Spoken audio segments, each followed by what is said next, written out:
నమస్తే, welcome to iDream. నేను మీ Madhuri. Power of compound చక్రవడ్డీకి సంబంధించి మనకి కోట్లు వస్తాయి మ్యూచువల్ ఫండ్స్లో అంటున్నారు. ఎలా ఏంటి డీటెయిల్గా చెప్పడానికి మనతో పాటు ఉన్నారు సాల్మన్ గారు, రిజిస్టర్డ్ మ్యూచువల్ ఫండ్స్ డిస్ట్రిబ్యూటర్. తనని అడిగి తెలుసుకుందాం. Hello sir. హలో అమ్మా. సార్, చక్రవడ్డీ ఈ పవర్ ఆఫ్ కాంపౌండ్ గురించి మనకి ఐన్స్టీన్ కూడా చెప్పడం జరిగింది. మనం చక్రవడ్డీ అనగానే మనం తీసుకున్న అప్పు ఏదైతే ఉంటుందో ఫస్ట్ ఎవరికైనా స్ట్రైక్ అయ్యేది ఏంటి అంటే అప్పుకి వడ్డీ తీసుకున్న దానికి వడ్డీకి వడ్డీ చక్రవడ్డీ అంటారు. సో మనకి మ్యూచువల్ ఫండ్స్లో మనం అప్పు తీసుకున్నందుకు కాదు, మనం డబ్బులు పెట్టినందుకు ఆ చక్రవడ్డీ వస్తుంది అని చెప్పి అంటున్నారు. ఇలా ఈ పవర్ ఆఫ్ కాంపౌండ్ ద్వారా కోట్లు ఆర్జించిన ఏవైనా మ్యూచువల్ ఫండ్స్ ఉన్నాయా? అసలు ఏంటవి, ఎలా ఉంటాయి? ఇప్పుడు చూడండి అమ్మా, నాకు ఇష్టమైన సబ్జెక్ట్ మ్యూచువల్ ఫండ్స్లో power of compounding. Power of compounding 8th wonder of the world Albert Einstein గారు చెప్పారు.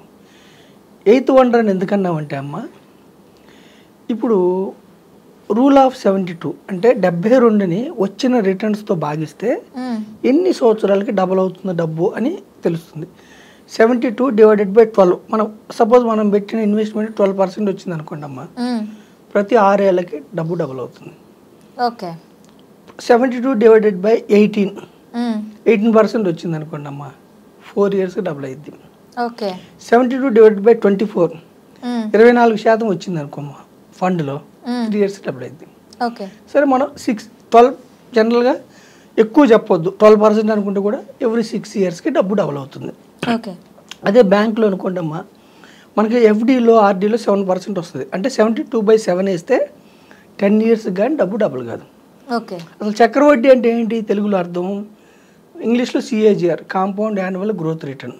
తెలుగులో ఏంటంటే ఫస్ట్ ఇయర్ మనం పెట్టిన డబ్బుకి 12% వస్తే సెకండ్ ఇయర్ ఆ 112 మీద 12%, థర్డ్ ఇయర్ 124 మీద 12%, అలా వడ్డీకి వడ్డీ వడ్డీకి వడ్డీ వడ్డీ ఇలా దాన్ని మాట్లాడి చక్రవడ్డీ అంటారు. మరి నిజంగా మ్యూచువల్ ఫండ్స్లో ఎవ్రీ ఇయర్ 12% వస్తాయా? రావు. Mutual funds are subject to market risk. ఇది అర్థం చేసుకోవాలి ప్రజలు. మ్యూచువల్ ఫండ్లో రిటర్న్స్కి గ్యారంటీ అనేది ఉండదు. అయితే ఇక్కడ అర్థం చేసుకోండి, ఒక సంవత్సరం 0 రిటర్న్ రావచ్చు, ఒక సంవత్సరం -5 రావచ్చు, ఒక సంవత్సరం -10 రావచ్చు. మార్కెట్స్ బాగుంటే ఒక సంవత్సరం 30 రావచ్చు, 40 రావచ్చు. యావరేజ్గా లెక్కేస్తే యావరేజ్గా ఒక సంవత్సరం నెగిటివ్ రావచ్చు, పాజిటివ్ రావచ్చు, వరుసగా 3-4 ఏళ్ళు నెగిటివ్ కూడా రావచ్చు. యావరేజ్గా లెక్కేస్తే సెన్సెక్స్ ఇండెక్స్లో, ఇండియాలో టాప్ 30 కంపెనీస్ ఇండెక్స్లో గత 45 ఏళ్ళ నుంచి 79 నుంచి ఇప్పటి వరకు 15% CAGR ఇచ్చింది. ఓకే.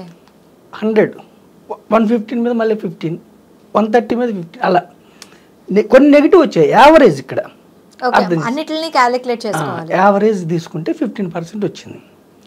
ఓకే. అయితే ఇప్పుడు మనకి నిజంగా మరి మ్యూచువల్ ఫండ్స్లో 12% అబోవ్ రిటర్న్స్ వచ్చిన ఫండ్స్ ఏమైనా ఉన్నాయా? కోట్లు గురిపించిన ఫండ్స్ ఏమైనా ఉన్నాయా? నేను ఇది కేవలం ప్రజలకు అర్థం కావడం కోసమే ఫండ్ పేర్లు చెప్తున్నాను. నేను ఏ ఫండ్ని ప్రమోట్ చేయట్లేదు. ఒక 3 ఫండ్స్ పేరు చెప్తాను, మీరు గూగుల్లో టెక్స్ట్ చేసుకోండి.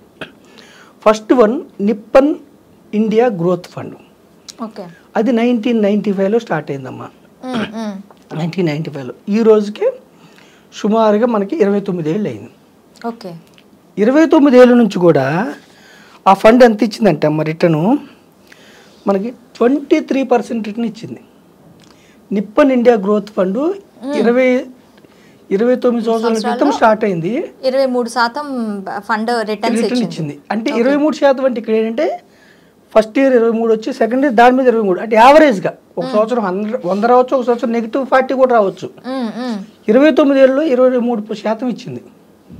అంటే ఇక్కడ మీరు అర్థం చేసుకుంది ఏంటంటే 95లో స్టార్ట్ అయింది. ఎవరైతే 95లో 1 lakh పెట్టారో ఈరోజు వాళ్ళ సొమ్ము 3,92,00,000 అయింది. 1 lakh పెట్టిన వాళ్ళు 95లో 3,92,00,000 అయింది 23%తో. సరే, 1,95,000 ఎక్కువ అనుకోండి, జస్ట్ 10,000 పెడితే 39 లక్షలు అయింది. ఓకే. ఓకేనమ్మా. అయితే ఇప్పుడు ఈరోజు 16th August 2024. మరి ఎట్లా ఉన్నాయి దీని రిటర్న్స్ చూస్తే గత 1 year 50% ఇచ్చింది, మార్కెట్స్ బాగున్నాయి. 3 years చూసుకుంటే 27% ఇచ్చింది. 5 ఇయర్స్ చూసుకుంటే 30% ఇచ్చింది. స్టార్ట్ అయినప్పటి నుంచి 23% ఇచ్చింది. సరే అమ్మ, ₹1,00,000 ఒకటేసారి పెట్టిన ₹1,00,000 3,92,00,000 అయిందన్నాం. సిప్ నెలలు కట్టేదాన్ని మ్యూచువల్ ఫండ్లో సిప్ అంటారు, సిస్టమేటిక్ ఇన్వెస్ట్మెంట్ ప్లాన్. ఏక మొత్తంలో పెట్టేదాన్ని లంసమ్ అంటారు. నెలలు నెలకి 5,000 పెట్టిన వాళ్ళు కూడా అమ్మా 29 సంవత్సరాల్లో నెలకి 5,000, 29 సంవత్సరాల్లో వాళ్ళు కట్టిన సొమ్ము 17,60,000, 17 lakhs వాళ్ళు కట్టింది. వాళ్ళ సొమ్ము ఎంత అయిందో చెప్పండి? 11,78,00,000 అయింది. నెలకు 5,000తోనే ఈ 29 సంవత్సరాలు నెలకు 5,000, 5,000, 5,000 వాళ్ళు కట్టిన సొమ్ము 17 లక్షలు, 11,78,00,000 అయింది 29 ఏళ్ళు. మీకు పవర్ ఆఫ్ కాంపౌండింగ్ అర్థం కావడం కోసం చెప్తున్నాను.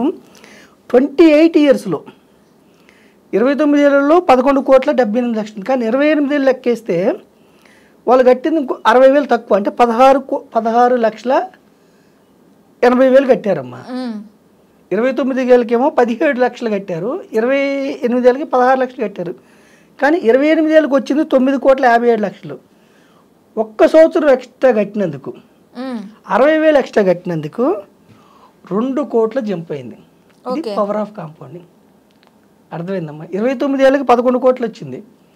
28 ఏళ్ళకి 9 కోట్లు వస్తే 29 ఏళ్ళకి 11 కోట్లు వచ్చింది. పవర్ ఆఫ్ కాంపౌండింగ్ ఎఫెక్ట్ అంత ఉంటుంది. అంటే మనం ఎంత లాంగ్ టర్మ్ లో కడితే సిప్ అనేది మనకి అంత ఎక్కువగా లాభాలు వచ్చే ఛాన్సెస్ ఉంటాయి. అందుకని మనం ఈక్విటీ మ్యూచువల్ ఫండ్లు ఏం ప్రమోట్ చేస్తున్నామంటే యూత్ని తీసుకోండి, దీర్ఘకాలం ఉండండి. ఓకే, మీరు కొత్తగా పెళ్ళయిందా, పిల్లల చదువుల కోసం, ప్రైవేట్గా జాబ్స్, రిటైర్మెంట్ లేని గవర్నమెంట్ జాబ్స్ అనుకోండి, రిటైర్మెంట్ కోసం. రిటైర్మెంట్ కంపల్సరీ కదమ్మా. 55, 58 రిటైర్ అవుతావు, 75, 80 వరకు అయితే ఉంటాం కదా. రిటైర్మెంట్ కోసం, లేదంటే పిల్లల చదువుల కోసం, మ్యారేజెస్ కోసం ఒక లక్ష్యం లాగా పెట్టుకుంటే కోట్లు గురిపించిన ఫండ్స్ ఉన్నాయా? ఉన్నాయి. నిప్పన గ్రోత్ ఫండ్ గత 29 ఏళ్ళు 23% ఇచ్చింది. ఇది అర్థం కావడం కోసం సుందరం మిడ్ క్యాప్ ఫండ్ 2002లో స్టార్ట్ అయిందమ్మా. అంటే 2024, అంటే 22 ఏళ్ళు అయింది.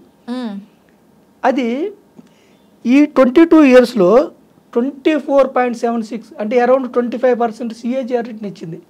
మనం సెన్సెక్స్ 12% చెప్తున్నాం, సుందరం మిడ్ క్యాప్ 25% ఇచ్చింది, 24.76.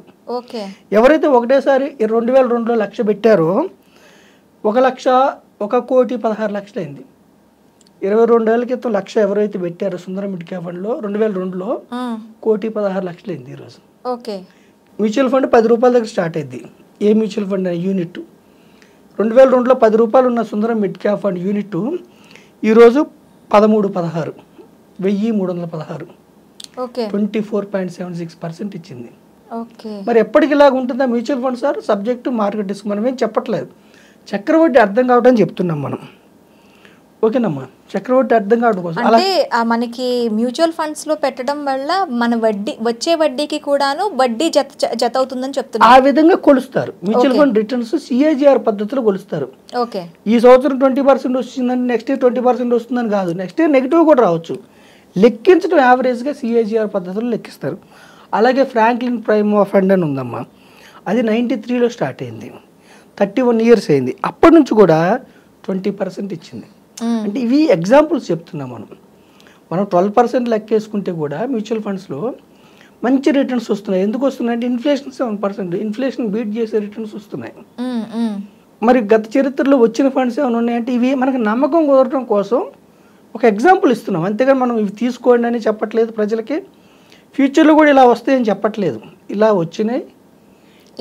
ఈక్విటీస్లో దీర్ఘకాలం ఉంటే ఇన్ఫ్లేషన్ బీట్ చేసే రిటర్న్స్ వస్తున్నాయి.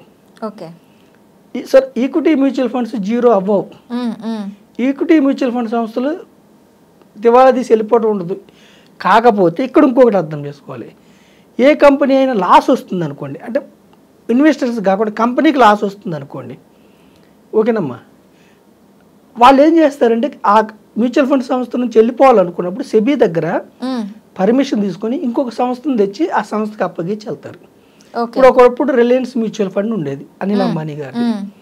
అనిల్ అంబానీ గారు ఆ సంస్థను అమ్ముకోదలుచుకున్నారు ఆయన అప్పులు తీర్చుకోవడం కోసం. ఆయన ఏం చేశారు, నిప్పన్ అనే సంస్థకి ఆయన యొక్క మ్యూచువల్ ఫండ్లో ఉన్న అన్ని స్కీముల్ని నిప్పనికి అప్పగించారు. అప్పగించడం వల్ల ఇన్వెస్టర్స్ పెట్టిన మనలాంటి సామాన్య ఇన్వెస్టర్స్కి ఒక్క పైసా కూడా నష్టం ఉండదు, లాభం ఉండదు. యాజ్ ఇట్ ఈస్గా ట్రాన్స్ఫర్ అవుతాయి, పేరు మాత్రమే మారుతుంది. ఓకే. ఒకప్పుడు ఎల్ఎన్టీ మ్యూచువల్ ఫండ్ ఉండేది. ఎల్ఎన్టీ మ్యూచువల్ ఫండ్ వాళ్ళు హెచ్ఎస్బిసి మ్యూచువల్ ఫండ్ వాళ్ళకి సెబీ దగ్గర పర్మిషన్ తీసుకొని హెచ్ఎస్బిసి మ్యూచువల్ ఫండ్ వాళ్ళు ఓవర్టేక్ చేసుకున్నారు. ఒకప్పుడు ప్రిన్సిపల్ మ్యూచువల్ ఫండ్ ఉండేది, అది సుందరం మ్యూచువల్ ఫండ్కి తీసుకున్నారు. అట్లా మ్యూచువల్ ఫండ్ సంస్థ పేర్లు మారతాయి కానీ వాళ్ళు వైండప్ చేసుకొని ఐపీ పెట్టేసి వెళ్ళిపోవటం ఉండదు.